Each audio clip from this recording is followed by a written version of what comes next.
I can't hear you. Uh-oh. Now I can. There you go. There we go. We're good now. All right. There you go. Brian, Congressman, so great to have you back on the program, Congressman. How are you? I'm good. Thank you so much. How are things out in Vegas? You know what? It's getting a little cooler now. It's only like 60 degrees, but you're from Massachusetts, so you know a thing or two about cold weather and winters. But thank you so much for being here, Congressman. I have so much to get to with you in a short period of time.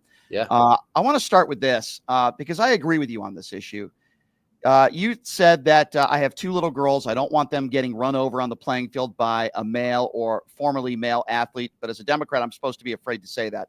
First of all, I want to be clear. I completely agree with you on your position. We should treat everybody as equals with respect. But I don't believe if you're born a man, transition to a woman, you should compete against other women. Is this a problem within the Democrat Party? Because there are people that are now attacking you. I don't understand why. What do you make of those people? They're people who just want to cancel any debate about the issue. And not only does this do us a huge disservice as a party, because we're just going to keep losing elections if we can't even debate these contentious issues that, by the way, Republicans are weaponizing to use against us. And yet we're like frozen because we can't even have a response because it's too difficult to bring these issues up.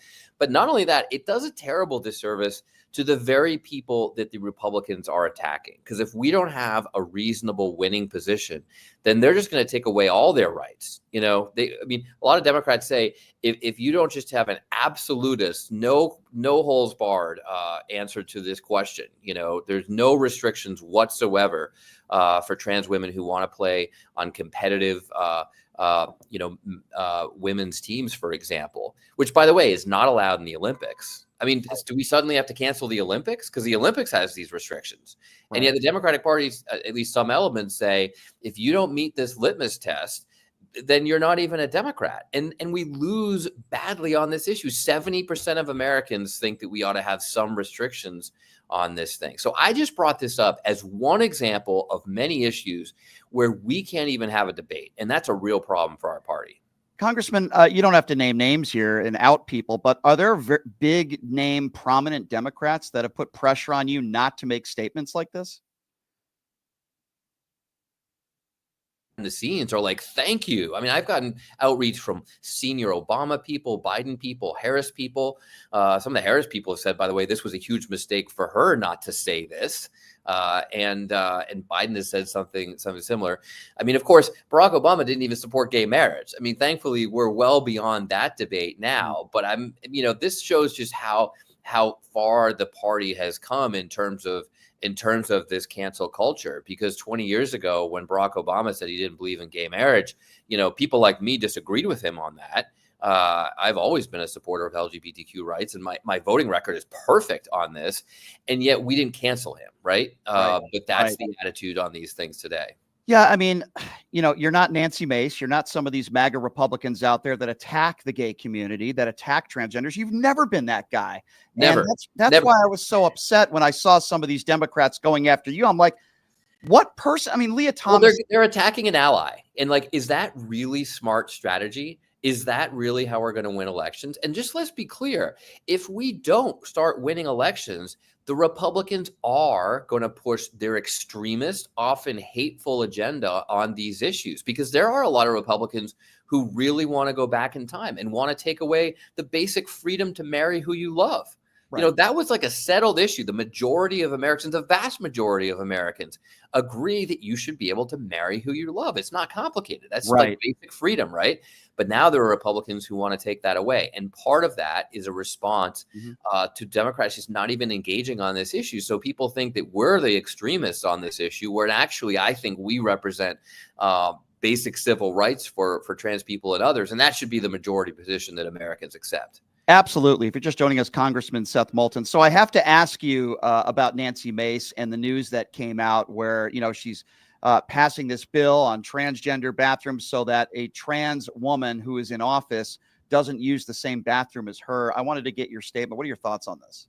I mean, first of all, this is exactly why we have to be willing to engage on these issues ourselves, because Republicans are just going to put this hateful agenda that's just trying to attack people and take away much more basic civil rights. So what does Nancy Mace envision? That we're going to have guards out in front of every bathroom, take the Capitol Police, who are supposed to be defending the Capitol, against extremist Republicans like the ones who wanted to take over the Capitol and throw out the results of a peaceful election.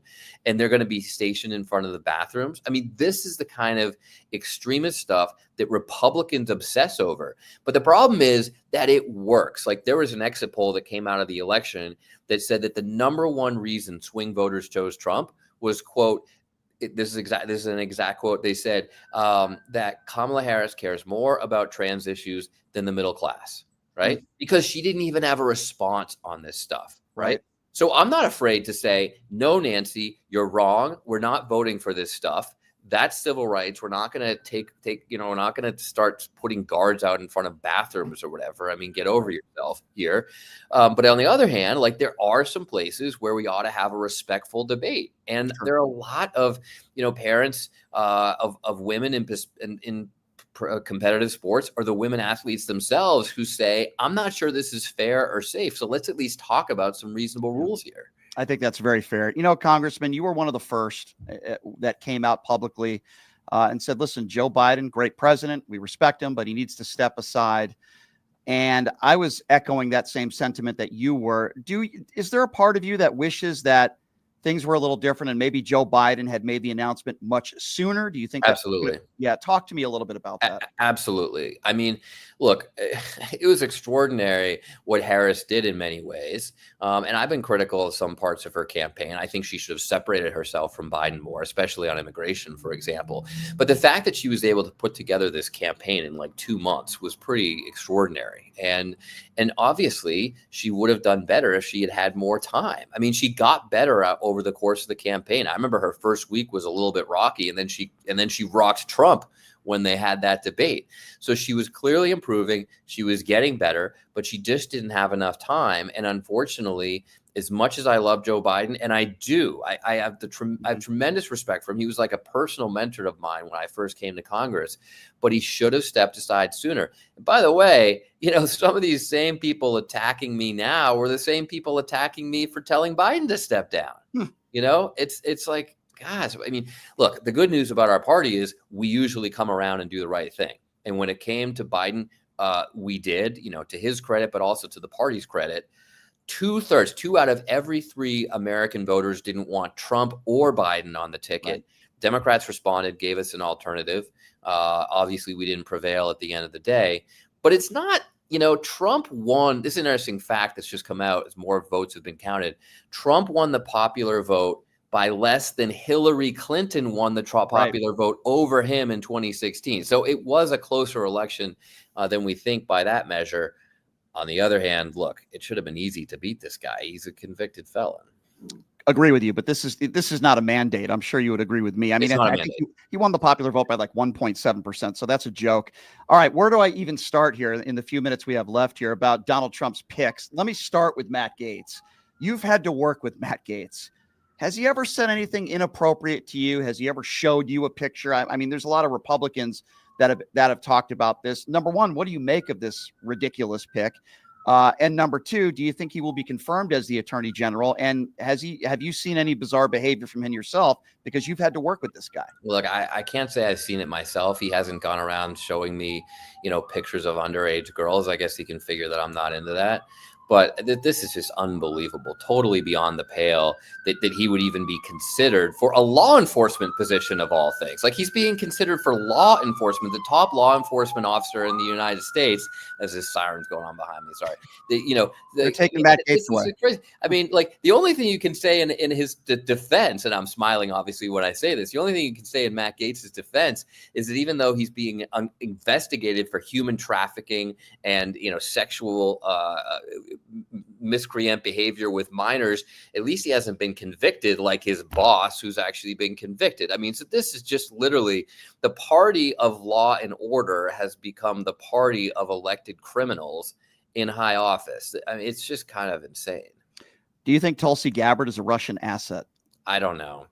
I don't know if she is or not, but the fact of the matter is, we how can we even be asking that question about someone who's supposed to be the director of national intelligence?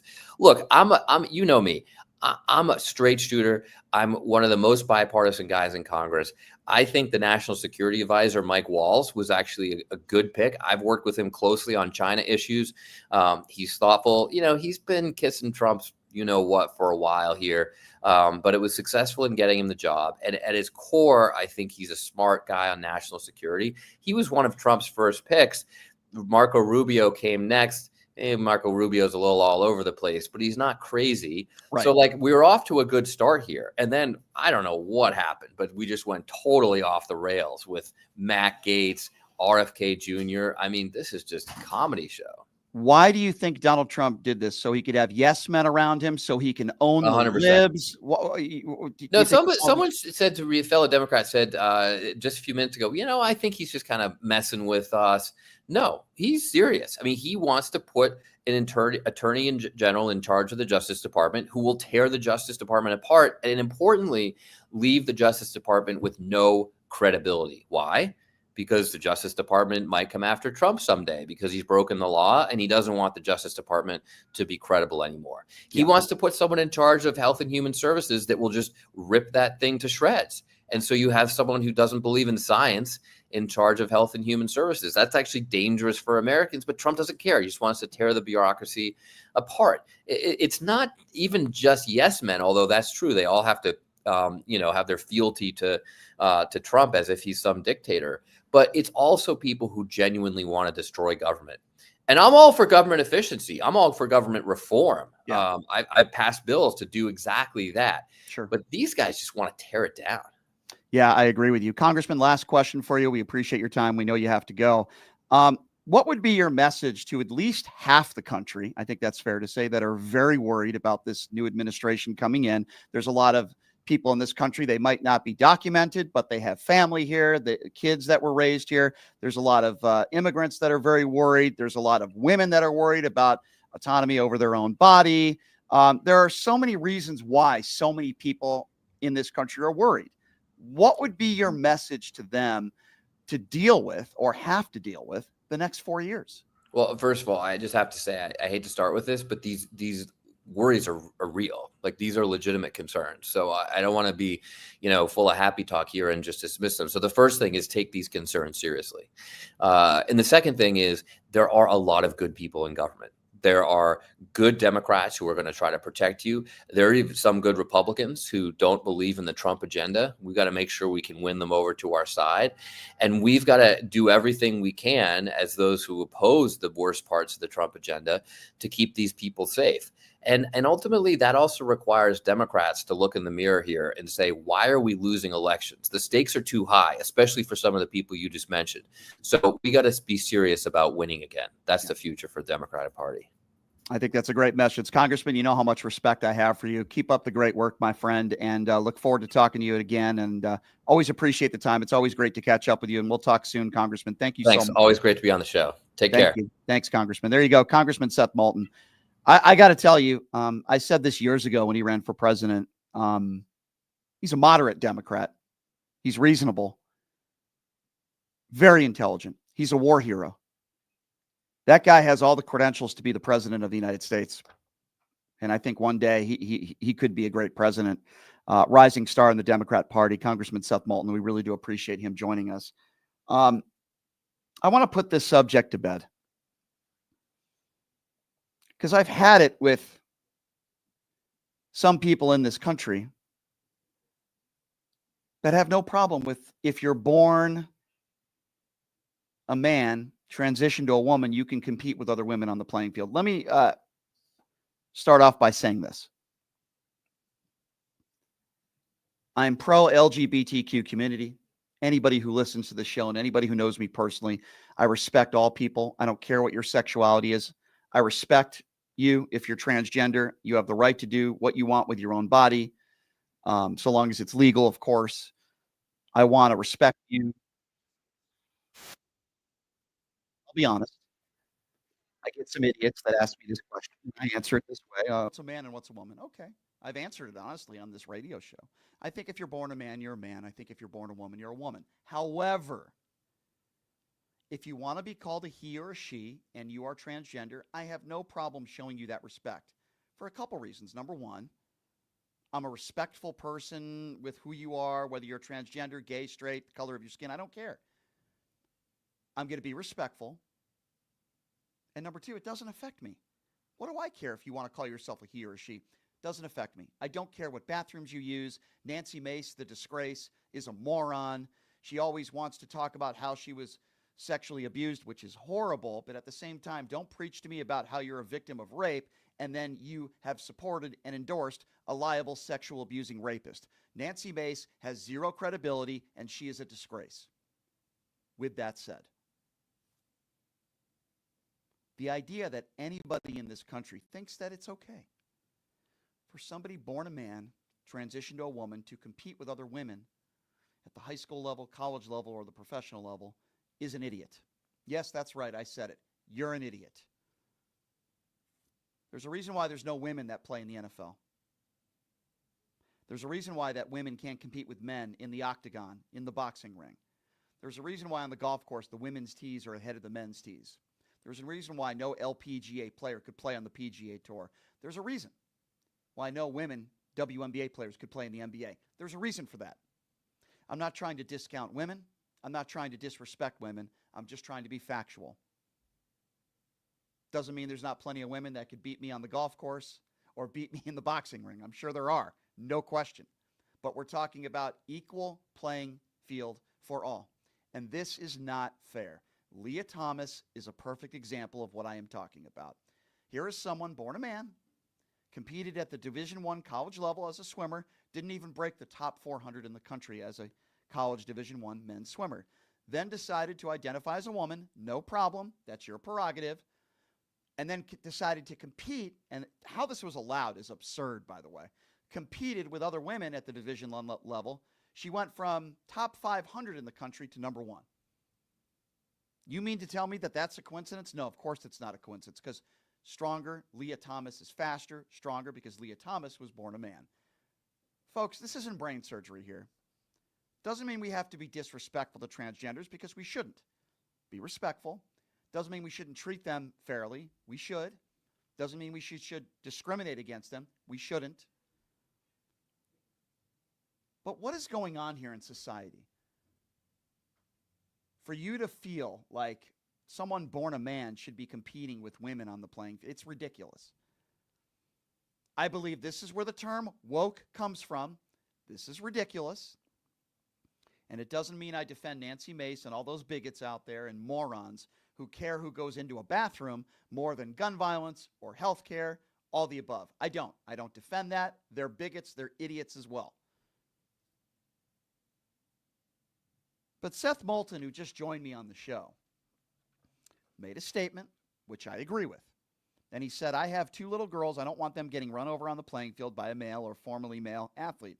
But as a Democrat, I'm supposed to be afraid to say that. Let me tell you something. If you're one of those Democrats out there that is afraid to say that, then in my opinion, you're just as bad as the Republicans out there that are afraid to call out Donald Trump. You are a coward.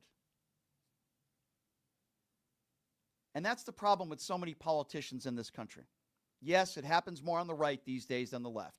I agree. But if you're one of those people out there that's okay with a transgender female athlete competing against other females, let me ask you a question. Think about this for a minute. Let's just say your daughter trained and worked her whole life to become a swimmer, to get that college scholarship. And she worked so hard and she got that college scholarship. And you're at the state championships.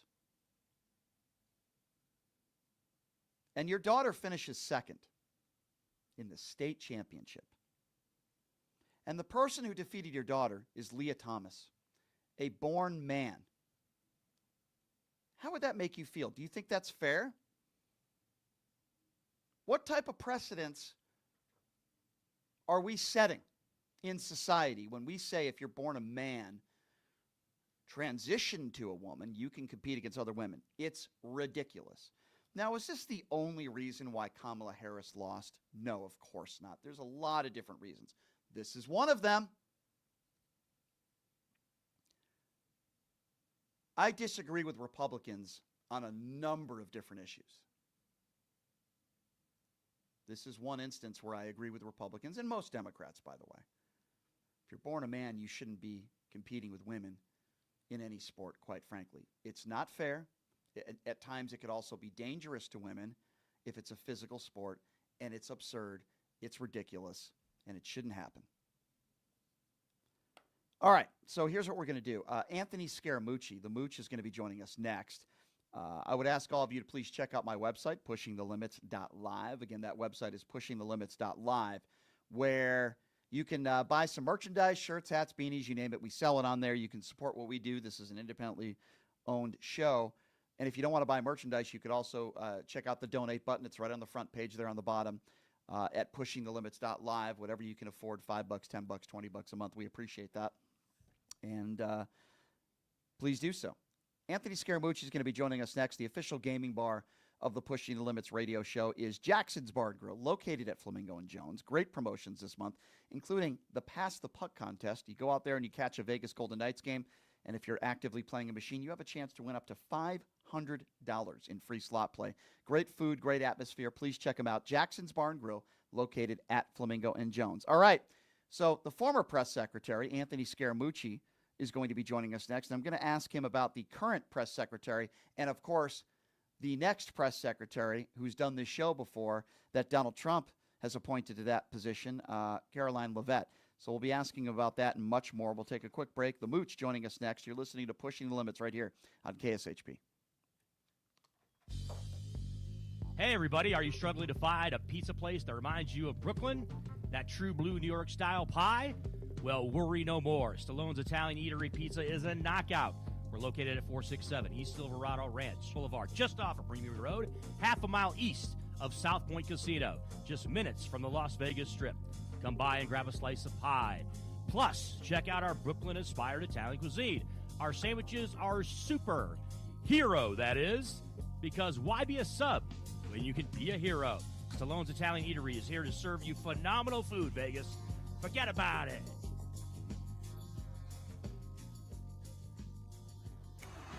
Who would have thought there'd be so many kids playing ice hockey in the desert? Jake Helb's Hockey Foundation and the Las Vegas Ice Warriors, founded by Gina Yusufzai 8 years ago, made it possible for families who can't afford the equipment and fees. Donate today at www.hockeyforkids.org and help us continue making a difference. Join us in supporting Jake Helb's Hockey Foundation and the Las Vegas Ice Warriors, where every kid gets a shot at the starting line. Just a reminder, our website is www.hockeyforkids.org. Have you ever dreamed of having your own radio show or a podcast, but just didn't think it was possible? Well, dreams can come true. Radio U. Radio U is a 5-day course that'll teach you how to acquire your dream show. We'll teach you how to host, how to write commercial, how to interview, how to market, how to write a contract, and most importantly, how to monetize your dream radio show. You'll learn from some of the best in the business with over 75 years in broadcast experience. You'll learn from people like me. And the best part? Every single student will be live on the radio as part of the class. Plus, one student from each class will get their very own radio show. You'll be live on the air right here in Las Vegas. Radio U. The 5-day course is being offered at $699. For more information, give Radio U a call. 702-763-5024. That's 702-763-5024. Or check them out at RadioYOU101.com. It's time to wake up and win the weekend. You're listening to the boss of the big ball, JB the Kicker, giving you that grease. Join me every Saturday and Sunday from 8 a.m. to 9 a.m. Pacific time for the live action on Vegas Scoreboard Express on KSHP 107.1 FM and AM 1400. Dive into the game day with my in-depth analysis, expert predictions, and winning plays from the sharpest minds in sports betting. It's more than just placing bets. It's about securing wins. Head over to jbtheticket.com and be sure to tune in to KSHP this weekend from 8 a.m. to 9 a.m. Pacific time to ride the winning wave with VSX. Tune in and get your money back from the sports book. All money, all sports, no bull. Missed the live show? Subscribe to Vegas Scoreboard Express on Apple Podcasts, Spotify, TuneIn, and wherever you enjoy your favorite podcasts and radio listening. Chapman Dodge Chrysler Jeep Ram is your destination for Black Friday savings. Get 0% interest for 72 months and up to $15,000 off new Ram trucks. That's right, no interest, huge savings, and the toughest trucks on the road. Don't miss your chance to drive home in a brand new Ram truck from Chapman during our Black Friday weekend sales event. Join us Saturday, November 30th at 3175 East Sahara Avenue at the corner of Boulder Highway for live entertainment, food trucks, and more. The savings are bigger, the trucks are stronger at Chapman Dodge Chrysler Jeep Ram.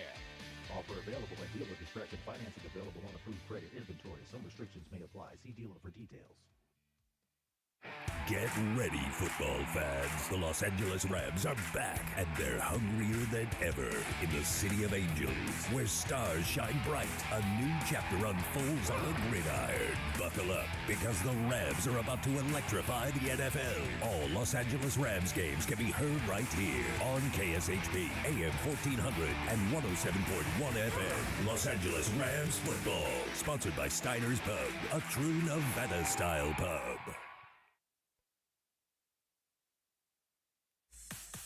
Basketball fans, don't miss the Ball Dogs Classic, November 25th to the 27th at Lee's Family Forum. The men's action will include Big West champs Long Beach State, UTEP, San Jose State, and UNCG, while the women's tournament features top 20 teams Duke, Oklahoma, Kansas State, and DePaul duking it out for the crowd. The Ball Dogs Classic at Lee's Family Forum, November 25th to the 27th. Tickets on sale now at leesfamilyforum.com.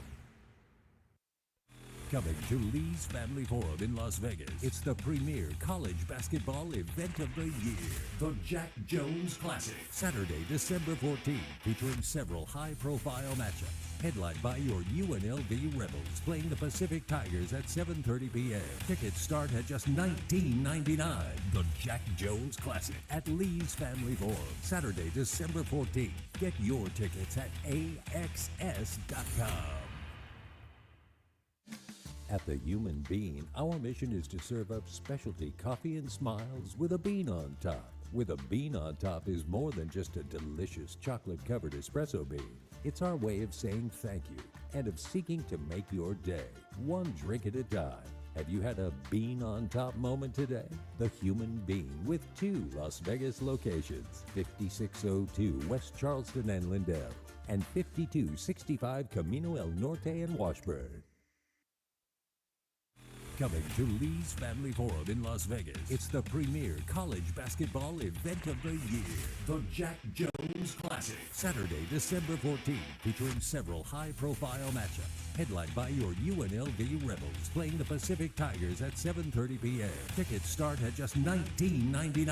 The Jack Jones Classic at Lee's Family Forum, Saturday, December 14th. Get your tickets at AXS.com.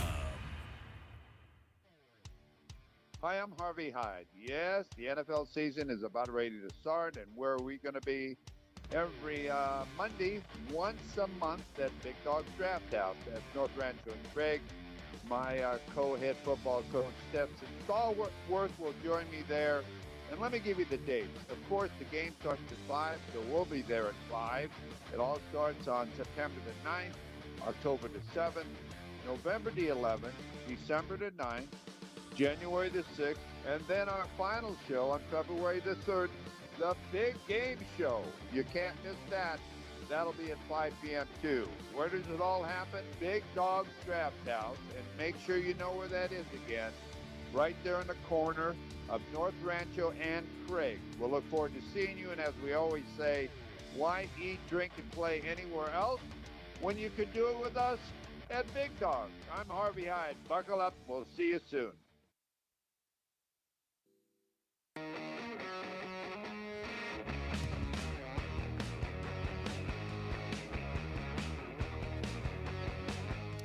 All right, welcome back. It is Pushing the Limits on a Tuesday. Thank you so much for joining us. We just had Congressman Seth Moulton joining us here in a few minutes. We're going to be joined by Anthony Scaramucci.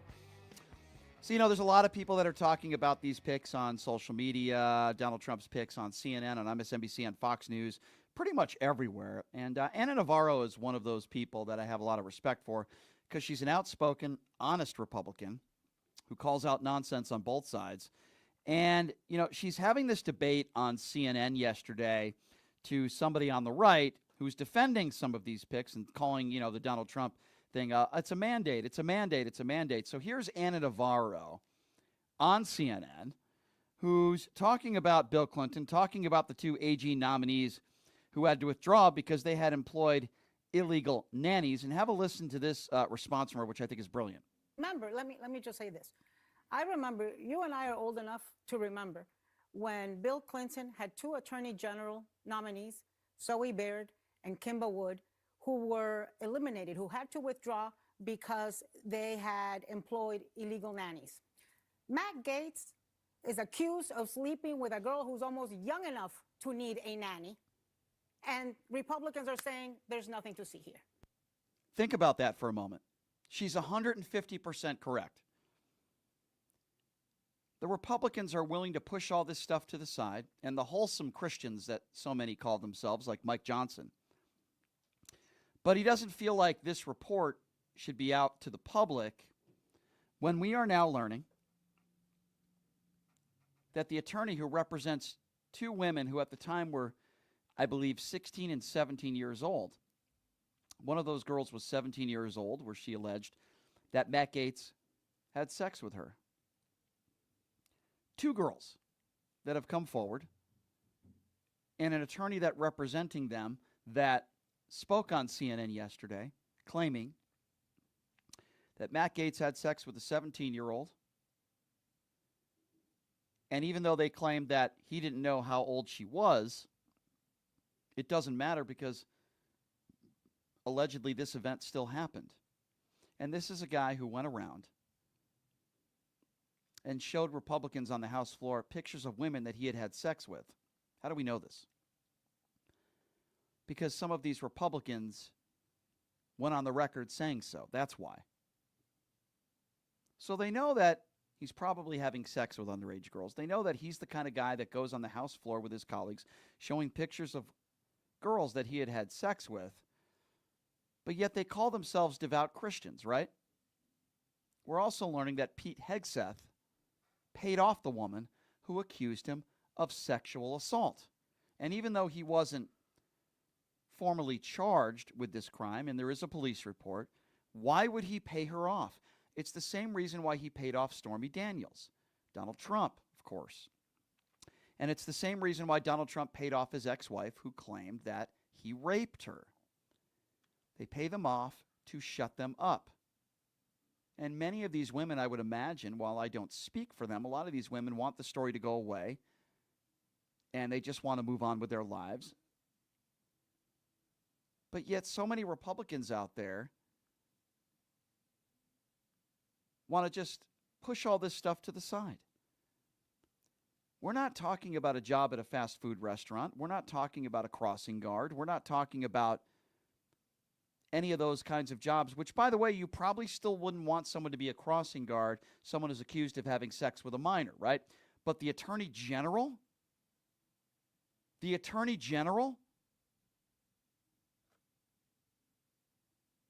so many of these Republicans are hypocrites. Can you imagine for a moment?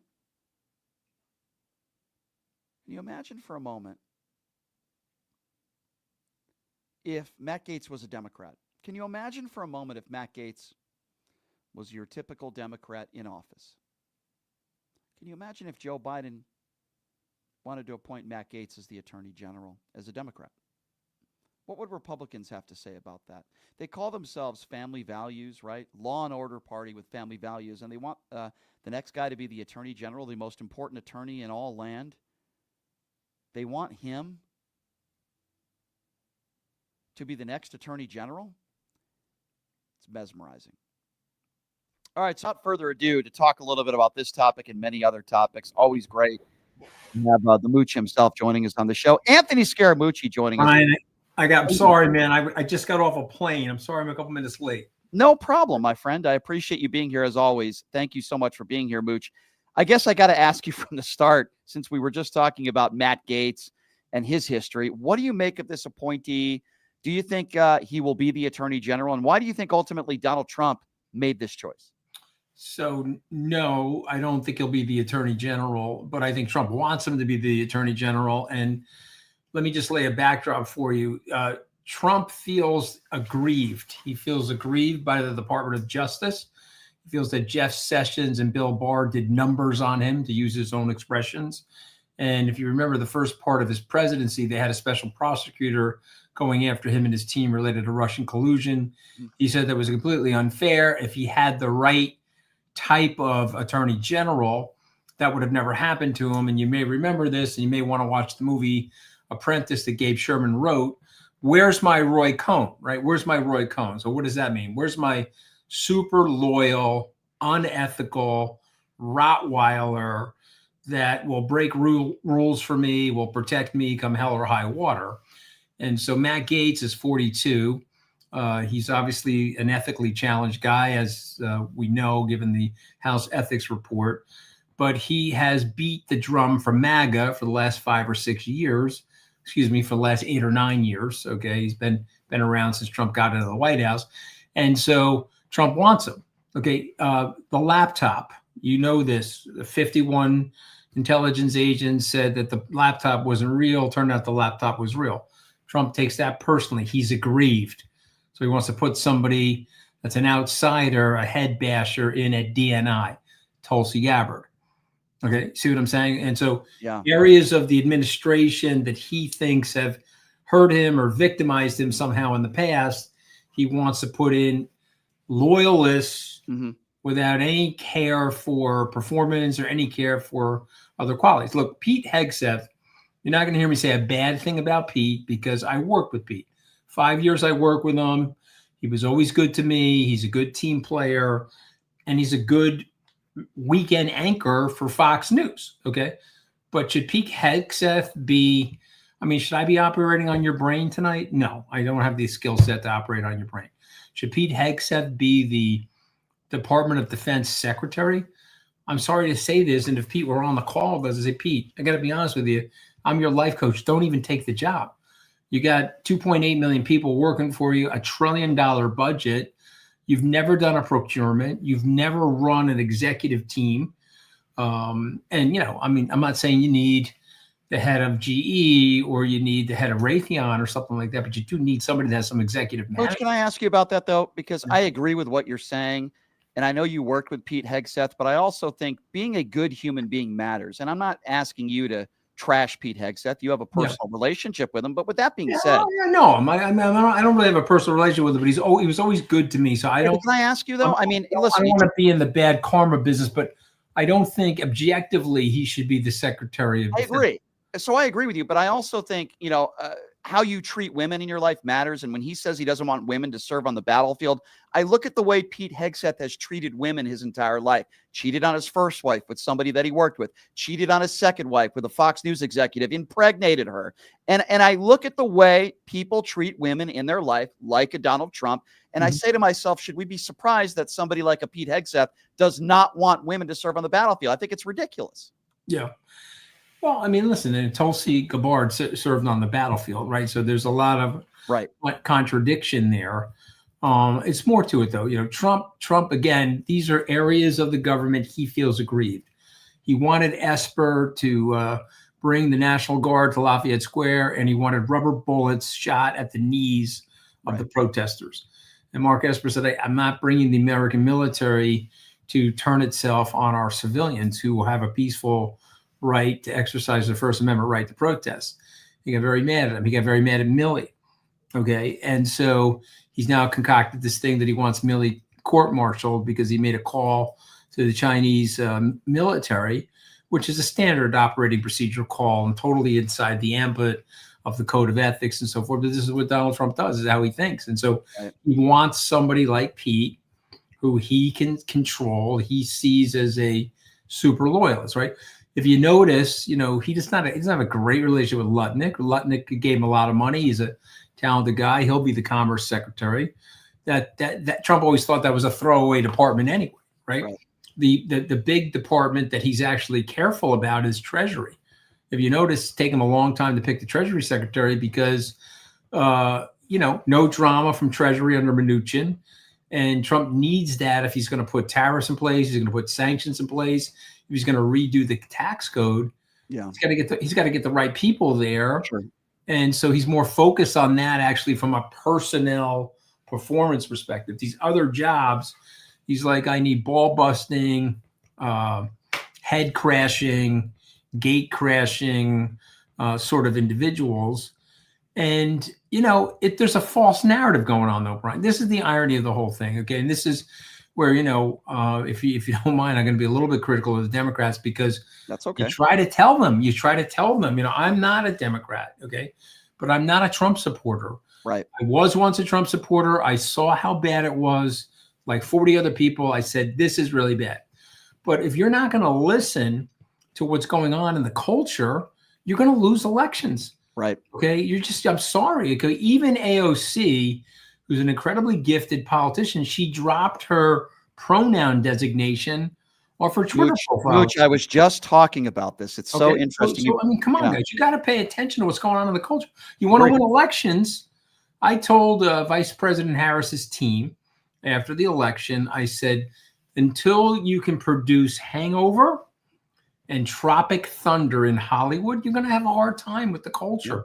You're going to have a hard time with these elections. Agree. People like comedy. They don't mind it. They're not offended by it. You follow what I'm saying? Yeah, I do. So I think there's different levels. Around like skulls, No, I agree. So Mooch, I spoke there too, man. I spoke about this first segment where I said, listen, transgender women should not be competing against other women on the playing field. And I just had Congressman Seth Moulton on, great guy.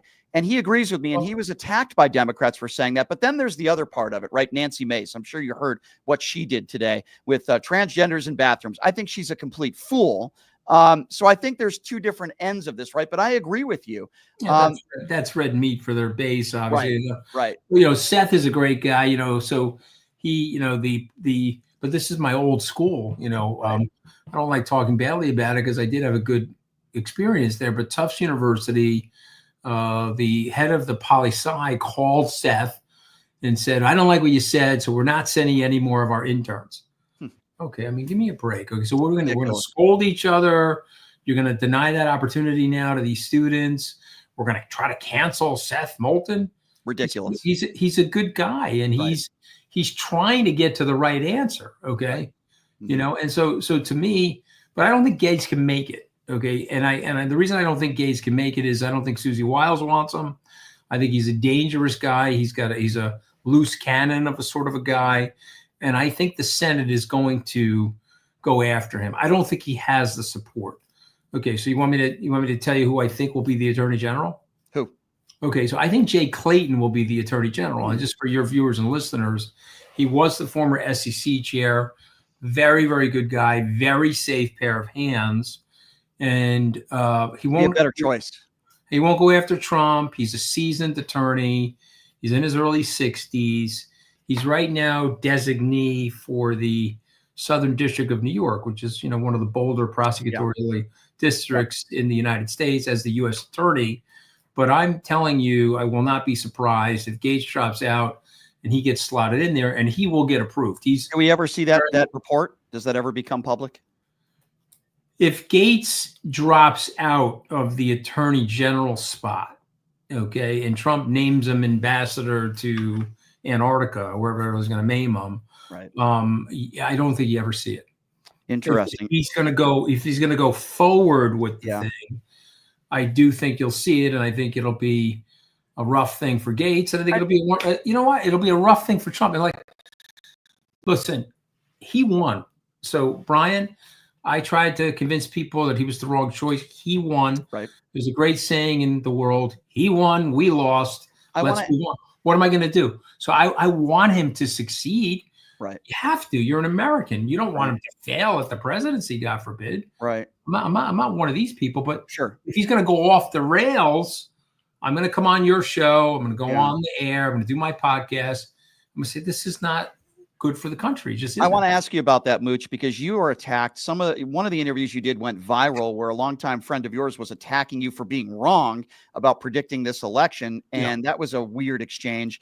Yeah, Trump called me a major loser. Did you see the Trump tweet of that? I saw that where he called you a major loser, which was not surprising to me, Mooch, and I'm sure it wasn't surprising to you. No, he's still with me. I think on a scale of 1 to 10, he probably has a 9.5 amount of love for me, Brian, because you don't tweet about people that you don't think about or care about. I'm inside the guy's melon.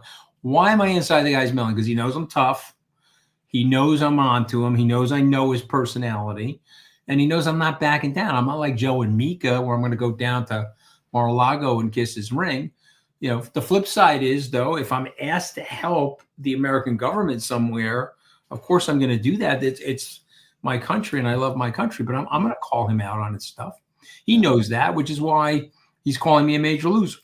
But not if you're going to call me a loser, Brian, just make sure you refer to me as major loser. That's like a first name major and the last name loser. I gotta make sure I get it right. Somebody like is angry tweeting at me, "You're a loser." I said, "No, I'm not actually a loser. You still get to him.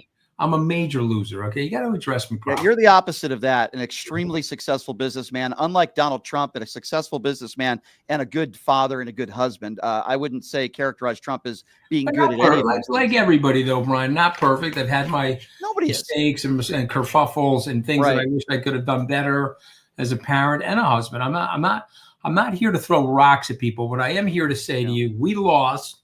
Why did we lose? Mm-hmm. People really need to wake up to the real reasons why we lost, okay? Yes, you can blame Joe Biden. Yes, you didn't give Vice President Harris enough time to get the thing together. But there were other reasons why we lost. There were cultural reasons why we lost. And there, nobody on that team could explain the economic narrative that was quite successful for the Biden administration. Mm-hmm. They couldn't do it. And by the way, when you said to them, "Hey, we need 20 surrogates out there," they said, "Okay, we'll get back to you." And then a suggestion was made, "Hey, Anthony Scaramucci is willing to go on the plane for the next 6 weeks. He can coach and work with the vice president on the economy. He can explain what the GDP coefficient is. He can help her get comfortable with all of these issues." Trump gets a pass on that because he was the apprentice. He was swagging with the helicopter behind him on The Apprentice. So he doesn't know any of that stuff either. But they said no. The progressive operatives, I had Trump taint on me. So I was okay to help her with the debate, but it wasn't okay for me to help her with the economy. Mistake. Listen, they made a lot of mistakes. Problem. Guys, if you don't want the help, it's fine. I don't. Right. I'm not a big. I'm not crying to you about it. I'm just observing. Yeah. If you want to win, guys, they made mistakes. You gotta open up your eyes to what's going on in the culture. Can I say one quickly? I know you got a tight time frame, but there was a great meme the Monday before the election. It was all over Instagram and it was all over Twitter, etc. And it was a dad talking to his little girl. He's at the voting booth. He's going to fill out the voting thing. And the girl says, "Daddy, who are you voting for?" He says, "I'm voting for you. I'm voting for you." The implication was he's voting for the aspiration of women, punch through the glass ceiling, women's reproductive rights. It was a great meme. It was a great symbolism. Mm-hmm. But you know what actually happened, Brian? The meme that played out was a woman at the voting booth. And the boy was saying, "Mommy, who are you voting for?" And she looked down and said, "I'm voting for you." And when you did the exit polling, the women are like, "I've had enough. I don't want my son persecuted. I don't want my son canceled. I don't want this. I'm sorry, I don't want that." And I think this. I'm very good friends with Scott Galloway, the professor from NYU. Mm-hmm. If you're age 18 to 36, you're a white male in this country, you have a 33% higher incidence of suicide than any other community in the country. Wow. And so we've created this vacuum of advocacy for white males.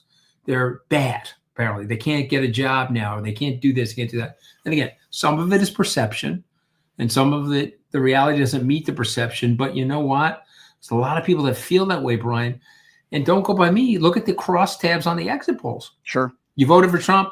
Yes, I did. 50+% of the white women voted for Trump. Yep. Why'd you vote for Trump? This is why. Oh, culture? Yeah, culture. The culture and the economy and inflation. Those were the three things. 46% of the women, all different colors and stripes, voted for Donald Trump. Guys, wake up. Yeah, I just don't understand that. I wanted to ask you about... Wake up. But you know what? Yeah. You have to, Brian, you have to understand it. Okay? You have to understand it because somebody said to me the other day, "So have the Democrats learned anything from this?"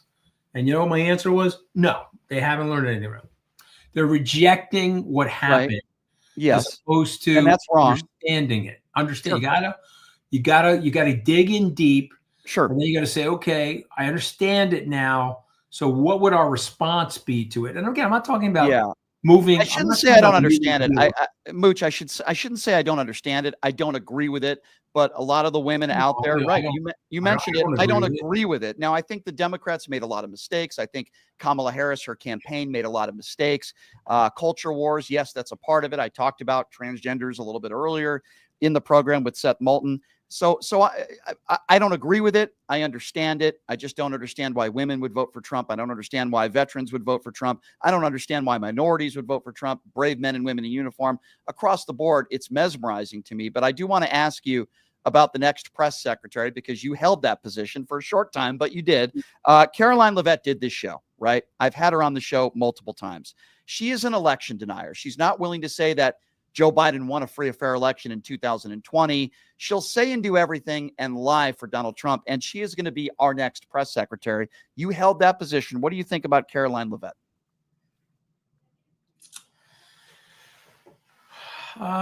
She's casted like on The Apprentice.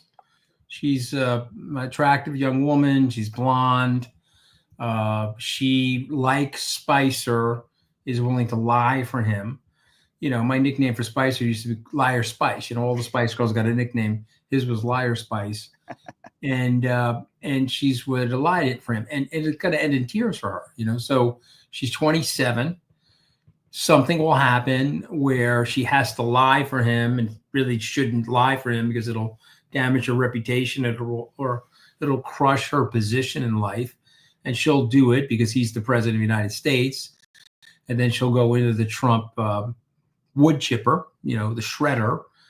She'll come out the other side saying, why the hell did I do that? You know, and so Stephanie, Alyssa, Stephanie Grisham, Melissa Farah, I think you know who these people are. Sure. They all had that position. Mm-hmm. And they would tell you if they come on your show, they had tremendous anxiety because they were told, hey, you got to lie, man. No, but it's not that, but you got to say that. And, you know, sometimes they did and sometimes they didn't. And when they didn't, they got yelled at, and eventually they got moved out. And so that's what's going to happen. So Brian, let me ask you something, because you're a smart guy. Mm-hmm. The definition of insanity is to do the same thing over and over again, expect a different outcome, right? Right. So there were 40 people. There were 4 comms directors that work for Donald Trump that think he's a jackass and have begged the American public not to vote for him. Right. Now you're going into that job. So you're going to be different than the other people that had the job. You're smarter. You're more gifted. I guess you're more patriotic. Do you understand what I'm saying? It's not going to end well for them. It's not going to end well for them. So you're the chief of staff for the president of the United States. He rotated chief of staffs like they were rotisserie chickens at the local Publix, okay, or the Key Food or whatever's out by your neighborhood. And okay, but you're the different person.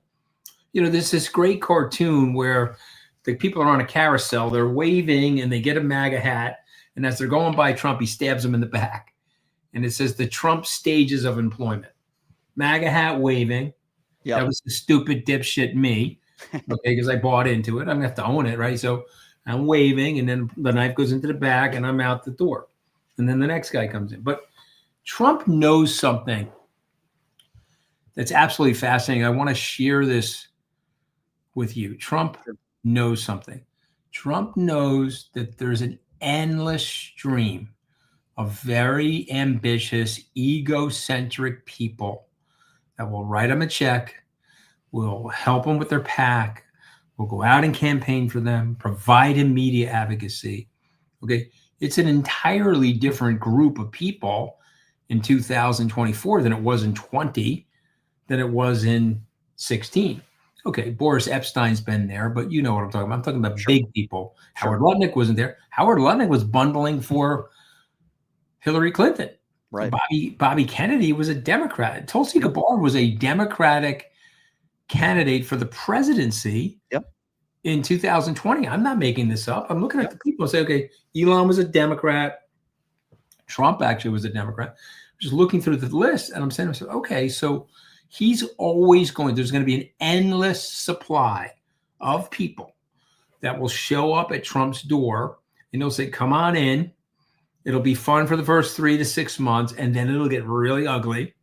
And then they're going to need to make a decision. You know, the good Lord saved me, blew me out of there in 11 days. Mm-hmm. I was at an event this morning. I was speaking at this event in Naples, Florida. I flew back this afternoon, and somebody said to me, what was your first reaction to your firing? Okay. And I wanted to say disappointment, Brian, but you know what it was? It was relief. It was relief. I said, no, I was disappointed, but I was also like, I don't have to put up with that. I don't have to do it. Do you know, I'm sitting here in New York, and there's a transition going on in Mar-a-Lago. 8 years ago, I was on the executive transition team for Donald Trump. And I was looking at resumes, interviewing people, interviewing sub-cabinet positions, working on the cabinet, had a huge stack of resumes from the Bush and Romney campaigns, helped staff Treasury. And I'm sitting here today. It's a couple of weeks before the holidays. I am so happy, Brian. I am so happy that I'm not doing that because I know what's going on. The backstabbing, the infighting, news dropping, the shitting on each other in the corridor. Okay. And I know what Trump's doing too, because he don't want anybody to get credit other than himself. So he's going to drop a bomb over here and see if he can upset Elon. He's going to drop a bomb over there. He's already done a number on Elon. Can I tell you how he did a number on Elon? Yes, please. Okay, so he did a number on Elon. Okay, Elon, you know, when Elon figures it out, he'll be like, wow, I had a number done on me by Trump. First of all, there's no such thing as the Department of Governmental Efficiency. Does everybody know that? You have it's not a cabinet position. You have to have the Congress initiate that. Is the Congress actually going to initiate another governmental agency? These guys are just trying to get rid of governmental agencies, but now all of a sudden they're going to put budget on for another governmental agency. The other thing is he put Vivek as a co-equal to Elon. Is you know, and I like Vivek, fine. I talked to Vivek. I've had to debate him on TV. That was the thing that Joe Kernan was going nuts on me when I was trying to have the debate with Vivek. Yes. Fine, but is Vivek listen, I'm not as talented and I'm not as successful as Elon Musk. Okay, his bank statement is infinitely larger than mine. He can land rockets, he can land them back on Earth. I've never seen anything like it. God bless him. Him and Vivek are equals? Are they? No. Okay, so Trump did that. Trump did that because he's trying to do a number on him. He's trying to push him out. When Trump says he's hanging around here, I can't get him out of here, everyone laughs, ho, ho, ha, ha. Trump means it. When Trump said at the America First Institute, he said, Bobby, you're getting a little too famous. That's code for you're going to get hit with the ray gun, Bobby, because this is famous. This is interesting. So you're saying that he used Elon Musk to get elected, and now he doesn't want Elon or even a Robert F. Kennedy Jr. to overshadow him because of his ego, he wants to kind of push them aside. It's a one-man show. Now, again, I don't know what your opinion is of Bobby Kennedy. Oh, I think he's a nut. Okay. He's done the show before. He's a nut. Okay, so I haven't done enough research on Bobby, but what I will say this about Bobby, I do think there's something wrong with the food in this country, because if I go to Europe, I lose 5 pounds. Okay, but why do we have 71 ingredients? Luch, I agree with you. Just hang on here for a second. I'm going to throw you something at you here. Tell me what you think about this. So you remember when Michelle Obama started to talk about food and nutrition? And by the way, wonderful lady. And I agree with her. The Republicans were destroying her. If I want to eat French fries all day and become fat and have a heart attack, it's my right. Okay, fine. But it doesn't apply the same now with Robert F. Kennedy Jr. Let him do whatever he wants. I agree with you in a sense that, we have a lot of bad stuff in our foods and we need to become a more healthy country. But they contradict themselves all the time. Michelle Obama talked about this, and now all of a sudden, they went after her, and now all of a sudden they're okay with Robert F. Kennedy Jr. It's hypocritical, I think. So I apologize. I have to hop and look at the clock. But could I just say this to you? Sure. We have to fix the food. Michelle Obama, First Lady Obama, tried to do it. The sugar lobby went after her. They tore her to pieces. They created all these nasty conspiracies about her, okay, that are still floating around in the toxic waste dump known as X. Okay, so this is going to be a rough thing to do in this country, because these are big moneyed interests that own Washington. They bought Washington through Citizens United. Okay, so, listen, I want Bobby, I don't agree with the vaccination stuff, Right. but I do want the food fixed. I got young kids. Sure. They're eating garbage. I would like the food fixed. But absolutely. Final question. I know you got to run. Your final message to Thank Donald you for Trump. having me on, by the way. Absolutely. Just final thing. I know you alluded to this earlier. Donald Trump calling you a loser. Is there anything you want to say to him? Major loser. Yeah, what I would say to him, I would say, Mr. President, just imagine Dwight Eisenhower opining on the opinions of private citizens while he was picking his cabinet. Okay, relax. You won the election. Focus on the job ahead. Okay, that's what I would say to the guy. Mooch, I don't mind being a major loser. It means that Trump still loves me somewhere in the deep recesses of that orange mango, Brian. He still loves me. I would say on a scale of 1 to 10, it's a 9.5. It's pretty high. Ex-girlfriends, they don't tweet about you if they're not caring. Okay, don't forget that. Good point. Mooch, I love you. Thank you so much for taking the time, my friend, and have a great rest of your week. Thank you. Yeah. That's Anthony Scaramucci, everybody. Always a pleasure having him on. He is the best. He makes a very valid point there. If your ex-girlfriend or ex-boyfriend or whatever is still reaching out to you for whatever reason, maybe even insulting you, usually that means they still care about you and you're on their mind. Hence, Anthony Scaramucci and Donald Trump and that lack of that relationship or lack thereof. All right, here's what we're going to do, everybody. We're going to open up the phone lines coming up next. We had 2 great guests on. I love these guys. I love Congressman Seth Moulton. He joined us first segment. We just had Anthony Scaramucci on for, good solid 30, 35 minutes. And now we want to hear from you. So the number to call is 702-221-7283. And again, that number, if you want to be a part of the conversation, now's the time to do so. So what have we been talking about? We've talked about Matt Gaetz. We just talked with Anthony Scaramucci. Donald Trump just tweeted at him on Truth Social earlier today, calling him a loser. We got the Mooch's response to that. And listen, I've had a little bit of criticism for Democrats today in the fact that these culture wars, the Mooch talked about it. Seth Moulton talked about it. He talked about transgenders competing on the playing field, transgender women with other women. We've talked a little bit about that. And Moulton was getting attacked for it. I'm defending him. I think it's ridiculous. So we got to stop it with these culture wars. And listen, the Republicans do it all the time with Nancy Mace. Nancy Mace, the disgrace, earlier today with the whole bathroom situation with transgenders. So listen, I have a lot of criticism for Republicans and MAGA Republicans, particularly when it comes to transgenders, when it comes to gay marriage, when it comes to the LGBT community. But we got to stop this nonsense on the left where some say that transgenders should be able to compete with other women on the playing field. It's absurd. So we're talking about all those issues. We're going to take a break first. Again, that number to call is 702-221-7283. Your call's next. We'll take a quick break. We'll be back right after this. It's the most interactive show in the country, and that's why we're taking your calls next. You're listening to Pushing the Limits right here on KSHP. Hey, everybody. Are you struggling to find a pizza place that reminds you of Brooklyn? That true blue New York style pie? Well, worry no more. Stallone's Italian Eatery Pizza is a knockout.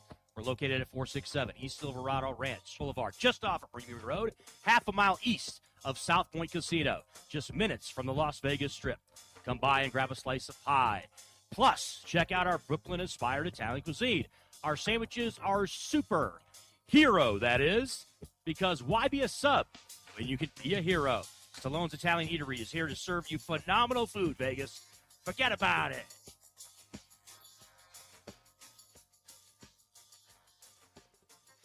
It's time to wake up and win the weekend. You're listening to the boss of the big ball. JP the Kicker, giving you that grease. Join me every Saturday and Sunday from 8 a.m. to 9 a.m. Pacific time for the live action on Vegas Scoreboard Express on KSHP 107.1 FM and AM 1400. Dive into the game day with my in-depth analysis, expert predictions, and winning plays from the sharpest minds in sports betting. It's more than just placing bets. It's about securing wins. Head over to jbtheticket.com and be sure to tune in to KSHP this weekend from 8 a.m. to 9 a.m. Pacific time to ride the winning wave with VSX. Tune in and get your money back from the sports book. All money, all sports, no bull. Missed the live show? Subscribe to Vegas Scoreboard Express on Apple Podcasts, Spotify, TuneIn, and wherever you enjoy your favorite podcasts and radio listening. Have you ever dreamed of having your own radio show or a podcast, but just didn't think it was possible? Well, dreams can come true. Radio U. Radio U is a 5-day course that'll teach you how to acquire your dream show. We'll teach you how to host, how to write commercial, how to interview, how to market, how to write a contract, and most importantly, how to monetize your dream radio show. You'll learn from some of the best in the business with over 75 years in broadcast experience. You'll learn from people like me. And the best part? Every single student will be live on the radio as part of the class. Plus, one student from each class will get their very own radio show. You'll be live on the air right here in Las Vegas. Radio U. The 5-day course is being offered at $699. For more information, give Radio U a call. 702-763-5024. That's 702-763-5024. Or check them out at radioyou101.com.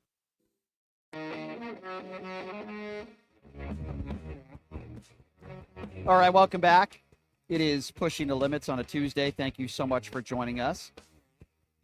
Some breaking news to share with all of you involving Alvin Bragg.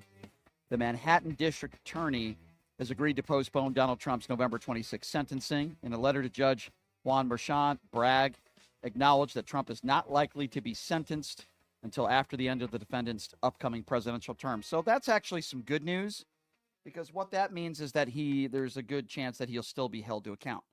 But he's not going to be sentenced until after his presidency. Why? Because if he's sentenced now, he'll just pardon himself. So Alvin Bragg absolutely making the correct decision there, and I appreciate that decision. So there's a chance, at least in this case, that he will still be held to account and he will still be sentenced after his presidency. Number to call, by the way, if you want to be a part of the show, is 702-221-7283. Let's start off with Dave. Dave is first up on PTL. Hey, Dave, thanks for calling in, man. What's going on? Hi, Brian. I really am not responding to Scaramucci, or Moose as we call him, although I would say that he is the first reasonable Republican I've heard on your show. Mm-hmm. I got a curious observation about the way we vote. Yeah.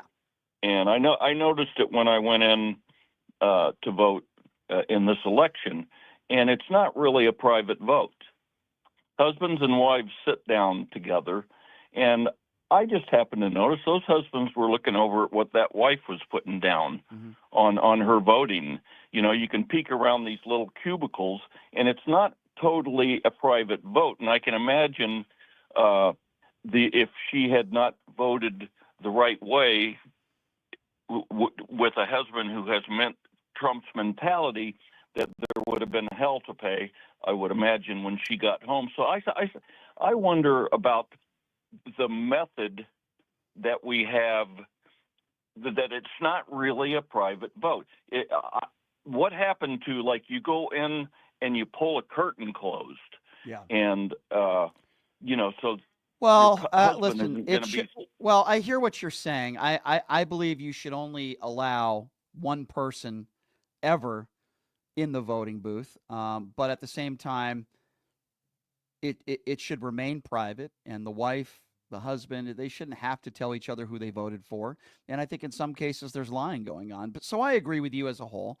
And I would say that, I have a lot of, in my personal opinion and in my personal life, Republicans that I respect very much, reasonable Republicans today. Anthony Scaramucci is certainly a friend, and he's one of them. Amy Tarkanian, the former Nevada Republican chairwoman, I have a ton of respect for, and my thoughts and prayers to her family as her mother-in-law, Lois Tarkanian, passed away yesterday. I believe I might be wrong on this. I think the age of 93, but I could be wrong on that. But there are a lot of Republicans in my life that I do have a lot of respect for, that are decent people. And then there's a lot of Republicans or just idiots that I just refuse to talk to, people that I used to work with in this industry that I just want nothing to do with. I think anybody who's listening to me on the air for years knows exactly who I'm talking about. 702-221-7283 is the number to call if you want to be a part of the conversation. Let's go to Carlos. Carlos is next on PTL. Hi, Carlos. Hey, Carlos, how you doing? Brian? Good. I got hooked on your radio show about 3 months ago, brother. Oh, well, good. I'm glad I've grown on you like a fungus. Thank you for calling into the show, my friend. What's on your mind today, Carlos? Yeah, well, okay, I'm a Republican. I'm a combat veteran, retired United States Army. Thank you for your service. Always voted country over party, no matter what. Mm-hmm. The clown show cabinet members, right? Yeah. I might as well be running the Department of Defense, man. I'm retired military combat veteran. Why not me? Well, I would much rather choose somebody like you than a guy who's been accused of having sex with underage women, a guy who shows pictures of women that he's had sex with on the House floor, a guy, quite frankly, who's a clown, who's white privileged clown, who never served this country, and even worse, Matt Gaetz, a guy who might be our attorney general. If you're talking about Pete Hegseth, while I respect his service, he's not a good guy. He's a bad guy who's treated women horrible his entire life. I want decent human beings and people like you that have served this country honorably, that do believe that women should have the right to serve in combat. I think, check out, Brian. Okay, when I was in Iraq, right? I did convoy escorts, like it was downrange combat. And I had females in my in my unit, right? Yep. Who were outstanding soldiers. Yep. Like everybody else. So that dude doesn't know what he's saying. Yeah, well, Carlos, you're right. You have the experience, Carlos, and the facts to back up your experience that there are plenty of strong women out there, both physically and mentally, that have the right to serve. And if they're willing to risk their life for this country, the fact that Pete Hegseth says they shouldn't makes him an imbecile and a misogynist pig. And Carlos, thank you for your service to this country. You're a hero, and I'm honored that you listen to the show. Please call back anytime, my friend. I appreciate you. 702-221-7283. Let's go to Juan. Juan is next up on PTL. Hello, Juan. Hey, Brian. How you doing? Good. What's on your mind? Hey, just like that last caller, I'm a veteran as well, and I kind of wanted to kind of follow up a little bit on what he was saying. When I was in Afghanistan, I was in a combat unit that was shared with a Navy unit. It was an Army-Navy kind of mixed unit. It was called a Provincial Reconstruction Team, and the women that were in the Navy unit could not wait to be out there with us outside the wire. So I don't know what the problem is with having women in combat. I mean, I've seen it firsthand, and I never had an issue with it. I agree with you. So, and by the way, thank you for your service as well. Why do you think Pete Hegseth has a different opinion? Why do you think he doesn't think that women should serve on the battlefield? Why do you think he says that? I have no clue. I have no idea. I just in think my experience, I really don't know. I think he's a misogynist pig. I really do. I think he's a pig. I think he's a misogynist, the way he's treated women his whole life. And this is the guy that's going to be in charge, the Secretary of Defense. What an embarrassment. And then you have people like you who served, who risked your life, who understand how valuable women are in the military. And I don't think he's even willing to sit down and listen to people like you. I really don't. Yeah, I agree. And I think the religion has a lot to play into it as well. And, men better than women and all those things. But I wanted to kind of touch on one thing that I've been thinking about a lot, which is I really don't think that in the election Democrats did a good job addressing the whole trans and trans and sports issue. Agree. One thing to move forward, and all these people that are sort of like in shock, still sort of upset, like we got to think of a way to move forward. And I don't know what was wrong in telling folks, hey, sure, this is happening, even though it's seldom happening. I mean, this is like 1 out of 1,000 kind of situation. Right. What is the role of government in your sports league? What is the role of government in the NFL, in the NBA, in the Olympics? Yeah. Like, what role does government take in that, if any? If you're Republican, you're like, don't even get involved. Right? Well, Joe Biden and the Harris campaign, they made the decision to leave it up to the states to decide, and then the schools decide, and the people who run the leagues decide. So I'm not going to put full blame on Joe Biden. I'm going to put full blame on anybody out there, in my personal opinion, Leah Thomas, any college institution or high schools, you name it, that think it's okay and allow somebody born a man who transitions to a woman to compete against other women. They are fools. They are fools. They are part of the reason why Donald Trump won. And I have a lot of criticisms for Republicans and the bigotry, the way they treat transgenders, the way they treat women, nonstop. But this is an issue in the Democrat Party that they need to address. And anybody in the Democrat Party that thinks it's no problem to have women, transitioned women to compete against other women, I'm sorry. I want them out of the party. Go run your own party and think that that's okay, because 99% of the country disagree with you, and the few Democrats in the party that think this is okay are part of the reason why Republicans use the term woke. It's got to stop.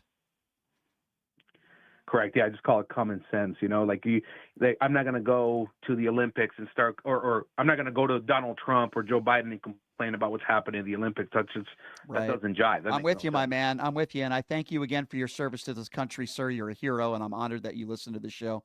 Please call back anytime, and I appreciate you. 702-221-7283, the number to call. Let's go to Mark. Mark is next on PTL. Hi, Mark. Hey, Brian, a Army combat medic, former veteran, former and a veteran as well as the other callers. And there was a time, a short time while I was deployed, where a woman female soldier actually had my back, and I trusted her like any other male soldier I would. And she did a great job. I don't see any problem with females on the battlefield. I've seen it firsthand. Now, Brian, I don't know if you're going to agree with me, but I'm going to give you 2 points of why Democrats are losing. And I'd like to hear your response after I'm done with the 2 points. Okay. My first point is that I think that the Republicans are just flooding the front line. It's sort of like when I was in Iraq, our tank division just flooded and overwhelmed the Iraqi mobilized unit and just wiped out all their tanks in one fell swoop. I mean, It was really quick. Mm-hmm. And this is what Trump is doing. He floods everything with 30, 40, 50 talking points a day, and the Democrats are trying to keep up. They're trying to talk about each single point, and they're just getting overwhelmed. They're talking about things that don't really matter to the American people. Mm-hmm. And stop talking about every single thing that Trump says. The second thing is Biden. I mean, this guy, I don't know if he said it before or after the election, Brian, where he said, I'm going to be a one-term president. Yeah. And I'm going to right the ship and then hand it over. Well, and that what wasn't did the true. Democrats do? They shoved, and I never voted for a Republican president.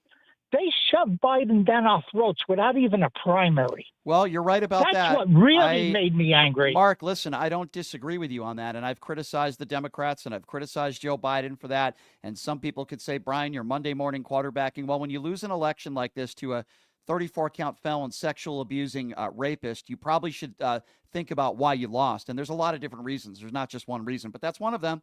Joe Biden should have stepped aside sooner. I have a lot of respect for Joe Biden. I think he's a really good man who's been a really good president, but his biggest mistake was not stepping down sooner. And if you want to say, well, Nancy Pelosi, she forced him out. Well, guess what? Then she should have forced him out earlier. It was the biggest mistake that the Democrats made. Kamala Harris only had 3.5 months to campaign. There were a lot of mistakes made in her campaign. The messaging wasn't always great. They were way too careful with her. But Joe Biden should have stepped down earlier. And I do believe if Joe Biden had stepped down, or at least said that he was only going to be a one-term president and made that promise 6 months to a year earlier, I think we would be in a different position now as a country. That's my personal opinion, Mark, and I do agree with your sentiment with what you're saying. 702-221-7283. Let's go to Colin. Colin is next up on PTL. What's up, Colin? Hey, Brian. Did you hear that? Howard Luttig is going to be the one of the secretaries under his administration. I did hear that as well. Yep. Mm-hmm. I mean, what a clown show, huh? Well, I'll say this in general terms, my friend. I'm not really surprised.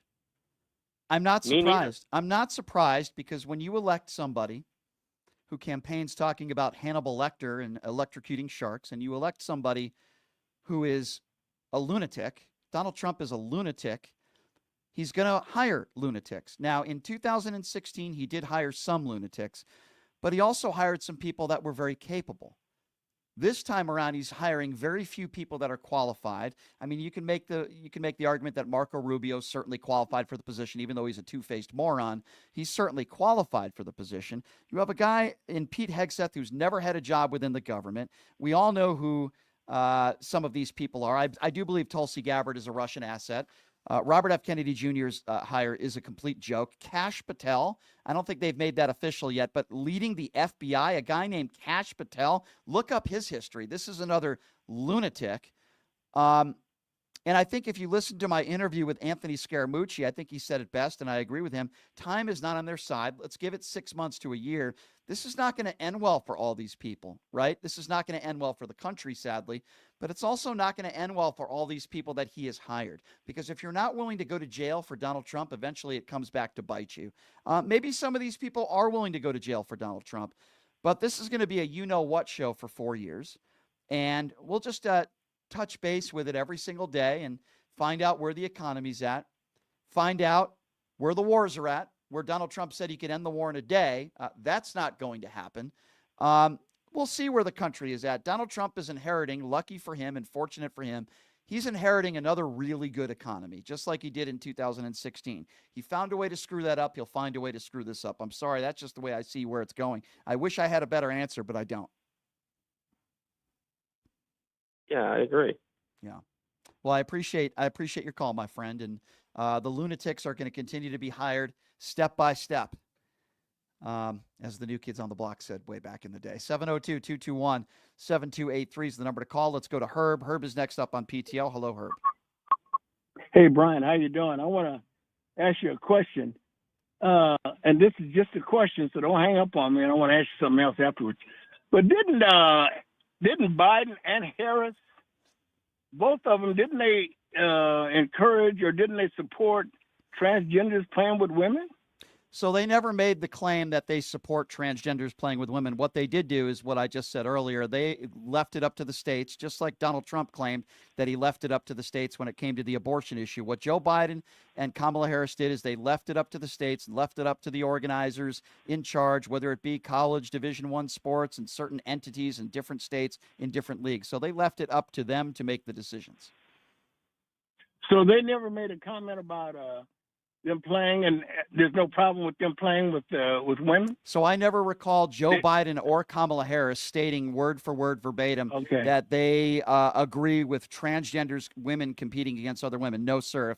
If they made a statement like that, you can try. If they made a statement like that, you can find it and send it to me. But I don't recall them ever saying that. So Herb, just to add one more thing to it, Herb, the people who I blame are the people that allow it. The people who are actually in charge of it. The people who I blame are whoever allowed Leah Thomas to be a Division I women's swimmer. I blame the people that actually enacted it, and I blame the Democrats in office today who think there's nothing wrong with this. Okay. Well, to go to another point, Pete Hegseth, who's been in frontline battles himself. Yep. Don't you think you should have him on the show before you just automatic? He didn't say he didn't want women in the armed services. He said he didn't want them on the battlefield, which is a ridiculous. On the battlefield in combat. Yeah. So first of all, one more thing. Well, hold on. Let me just respond. Let me finish my point, and then you can answer.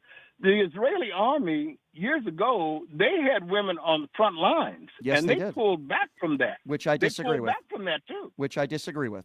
So let's pick. You know why they? Do you know why they did? Hold on. Let me just respond to everything you've just said about Pete Hegseth. First of all, just because you were on the battlefield and you served this country doesn't mean you should be the Secretary of Defense. That doesn't mean you're qualified. That's number one. Number two, if we're going to talk about character and character flaws, Donald Trump is the guy who hired this man who cheated on his first wife with somebody he works with, cheated on his second wife and had a baby with a Fox News executive. Even worse, was accused of sexual assault and then paid off the woman to shut her up. We've now learned details that he paid her off in an out-of-court settlement to make the story go away. Guess what? That's not somebody that I want in one of the most powerful positions in this country. Now, going to what you said about women serving, there are plenty of women. And you've listened to people that have called into this show that have served, by the way. Plenty of women in this country that are more tough, mentally and physically, than men that are on the battlefield. Now, everybody should have to go through the same test, a physical and mental test. And if you're a female and you can pass that physical and mental test, then you should be allowed to serve on the battlefield just as much as any man can. If you can't pass the test or you want to make it more difficult, when it comes to the physical aspects of the test, then I'm okay with that. But if you can pass that test as a woman, you should be allowed to serve on the battlefield. And I'm not surprised, Herb, that a guy like Pete Hegseth, who has treated women terribly his entire life, would also make a ridiculous claim that he doesn't believe women should serve on the battlefield. That's my opinion on that. Yeah. Well, okay. All I'm saying is that I think before you condemn him for having this position, you should get his comments on why he thinks that way. So Pete Hegseth, okay, so let me comment on that. So first of all, as you know, Herb, because I think you've been listening to the show for a while now, I will invite a long time. Good. Well, I appreciate that. I would invite anybody on this show that I disagree with. I can guarantee you Pete Hegseth would never do this show. Not because I don't have the listenership, nothing to do with that or the platform. He doesn't want to get into a debate with somebody before he's even put in that position officially. He would never do it, okay? And it's unfortunate, right? I will at least give Robert F. Kennedy Jr. credit for doing this show and others that have come on the show. The next press secretary, Caroline Levitt, did do this show, and I will at least give her credit for that. But if the standard is we can't criticize people because they don't come on my show, I totally disagree with your position on that, okay? O.J. Simpson never did my radio show, but I still called him a double murderer, and he doesn't have to come on my show. He's dead now, but he doesn't have to come on my show to prove that. Donald Trump has never done my show before. He never will, okay? But Donald Trump, I can still criticize him and policies and the way he's lived his life, and I don't think Pete Hegseth needs to come on my show to defend. I would love for him to come on my show. I would love to have a conversation with him about this, but I don't think he has to come on my show first in order for me to criticize him, Herb. I think that's very unfair. Okay. All right, Herb. I appreciate your call. Thank you for calling into the show. 702-221-7283 is the number to call. I think Herb, I finally got Herb speechless. All right, who are we going to do next here? Let's go to Angela. Angela is next up on PTL. Hello, Angela. Oh, my God. Hello, Brian. This is Angela from Ohio. This is my first time ever calling in. Oh, well, thank you. I'm I appreciate it. Thank you for calling in. So I have like several points, but the main point I would make, over the weekend in Columbus, we just had the Nazis like running through our town. And nothing I saw that. was done. I saw. You know what's funny? Yeah. There's nothing funny about this, but it's interesting you mentioned that. And I hate to even bring this up, but a moron who I used to know, who I used to work with, and he's a moron, took a picture of those Nazis and claimed that they were Antifa and they were just trying to make Republicans look bad. Now, obviously, there's no evidence to prove something like that, but I find it very interesting because a normal reaction, and you tell me if you disagree, a normal reaction when somebody sees a swastika, a decent, normal human being would say, gosh, that's terrible. That's horrible. Same thing with the Confederate flag. When a normal, decent person sees a Confederate flag, doesn't matter what the color of their skin is, they'll say, geez, that represents racism. That's bigotry. That's terrible, right? But when a racist sees something like that, or a bunch of Nazis, their first reaction is to blame the left for it because that's what a bigoted race, that's how a bigoted racist Trump supporter reacts. When you and I see a Nazi sign or something, the first thing that comes to our mind usually is, oh my God, that's deplorable. That's terrible. We can't condone that behavior. But when a racist sees something like that, they just want to blame the Democrats or George Soros. Yeah. I'm so glad that I don't have to work with people like that anymore. Anyway, I digress. Go ahead. No, and that's the point. You know, these are people who I may work with, or my friends we may work with.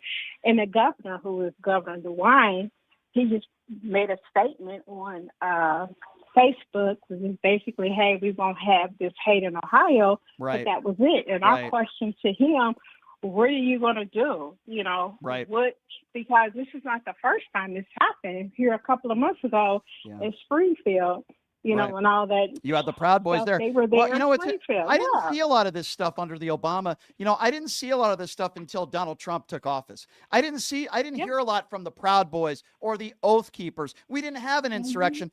White supremacy, it seems to be becoming more popular ever since Donald Trump took the oath of office. So Again, if you listen to idiots like Tucker Carlson, he'll say the idea of white supremacy is a hoax. Yeah, it's because Tucker Carlson is a white supremacist sympathizer. And you see these people on social media, the Charlie Kirks of the world, the Jack Posobiec's of the world.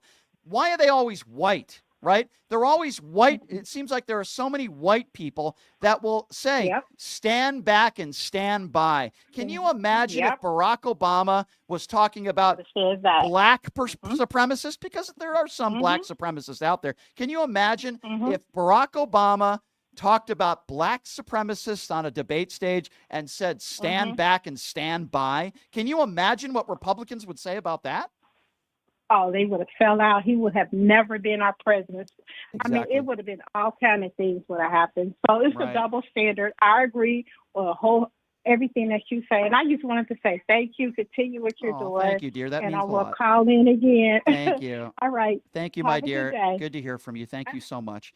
You got these Nazis that are marching in Ohio. And you've got idiots on the right that are saying, oh, well, they're just Democrats. They're Antifa. I heard the same crap after the January 6th insurrection. I was working with a dope who said that January 6th, Antifa was responsible for it. It's unbelievable. And the person who I was working with at the time didn't even show up the next day, the day after the insurrection. You can't speak common sense and you can't have conversations with these people because, quite frankly, their IQ is way too low. They're very stupid. They have hatred in their heart. And people say, I'm full of anger. I'm full of anger because I speak the truth and I'm passionate. I'm a passionate person. And I speak the truth and I'm on the right side of history.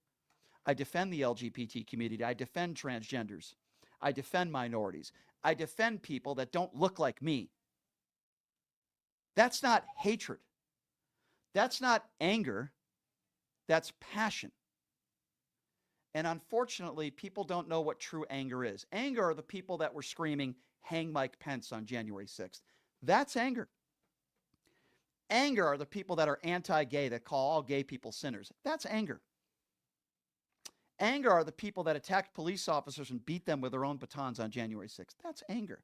Anger are the people that showed up to Donald Trump rallies with their Confederate flags, F Joe and the Ho signs.